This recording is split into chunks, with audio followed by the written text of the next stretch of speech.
Operai al lavoro anche oggi, Ponti di Ognissanti, per terminare il rifacimento dei marciapiedi in via Manin,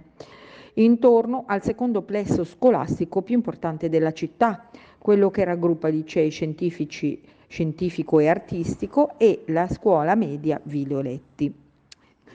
I lavori erano iniziati l'8 di agosto con l'intervento di rifacimento di tutti i marciapiedi in entrambi i sensi di marcia, non solo in quella zona ma anche dal palazzetto e fino alla rotonda per Sant'Ambrogio. Sono terminati quasi 3 mesi e i marciapiedi risultano quasi del tutto completati,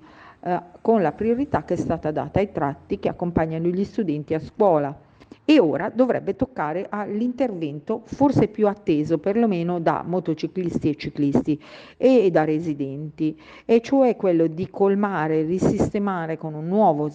manto d'asfalto le buche che si sono trasformate in crateri e voragini e che sono state anche la causa di numerosi incidenti proprio in quella zona. Entro la fine dell'anno dovrebbe chiudersi il cantiere di Masnago con tutti questi lavori terminati.